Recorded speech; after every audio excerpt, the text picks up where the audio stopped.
ជួយផងជួយរដូវប្រាំងហួតហើយមួយទឹកអូបឹងបួរីងស្ងួតអស់រលីង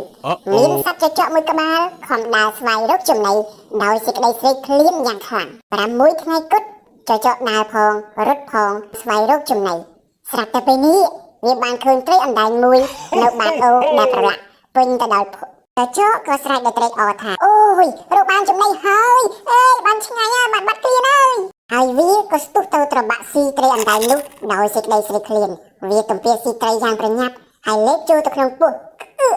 ស្រាប់តែក្បាលត្រីអណ្ដែងបានស្លាក់ជាប់បំពង់កជួយផងចចកខំប្រឹងខាក់ស្ដោះយ៉ាងណាក៏ក្បាលត្រីមិនធ្លាក់ចេញមកវិញដែរវាធ្ងោទាំងឈឺចាប់អូយឈឺណាស់ស្លាប់ខ្ញុំម្ល៉េះហើយក៏សម្រេចចិត្តរត់ចេញពីបាតអូទាំងត្រដោទៅរកជំនួយវាខំប្រឹងរត់ព្រមទាំងញាក់មើលឆ្វេងមើលស្ដាំស្រាប់តែឃើញសត្វក្រសាមួយនៅក្បែរនោះ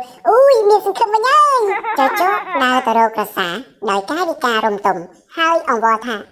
បងក្រសាសូមជួយសង្គ្រោះខ្ញុំផងក្រសាសម្លឹងមើលទៅចចកបែបមិនទុកចិត្តសោះម្យ៉ាងទៀតខ្លាចចចកចាប់ខ្លួនជាចំណៃចចកក៏និយាយអង្វរទៅកាន់ក្រសាម្ដងទៀតទាំងស្រក់ទឹកភ្នែកបើបងមិនជួយខ្ញុំច្បាស់ជាស្លាប់មិនខានទេបងអើយក្រសាក៏ទន់ចិត្តអាណិតចចកទាំងពោលថាតែខ្ញុំអាចជួយអ្វីអ្នកបានចចកតបទាំងអំណរបងអើយសូមបងជួយយកឆ្អឹងក្បាលត្រីចេញពីបំពង់កខ្ញុំផងក្រសាមានចិត្តអាណិតណាស់ប៉ុន្តែនៅមិនទាន់ទុកចិត្តចចកទេក៏តបទៅចចកថា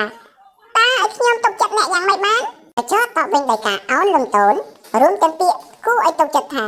សូមបងជួយខ្ញុំផងទៅខ្ញុំសន្យាថាលែងធ្វើអាក្រក់ទៀតហើយក្រសាក៏សម្រេចចិត្តជួយដល់ចចកដោយលូកចំពុះរបស់ខ្លួនចូលក្នុងមាត់ចាប់យកក្បាលត្រីនោះចេញចចកបានធូរស្រាល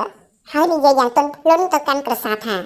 បងក្រសាខ្ញុំសូមអរគុណបងខ្លាំងណាស់ពេលក្រោយបើបងមានការអ្វីខ្ញុំជួយសូមទៅរកខ្ញុំកុំខានខ្ញុំនឹងជួយបងឲ្យអស់ពីចិត្តសាសប្បាយចិត្តណាស់ដែលបានជួយចចកហើយធ្វើឲ្យចចកខ្លាយទៅជាមិត្តល្អរបស់ខ្លួនពួកគេបានខ្លាយជាមិត្តល្អនឹងគ្នាចាប់ពីពេលនោះតទៅ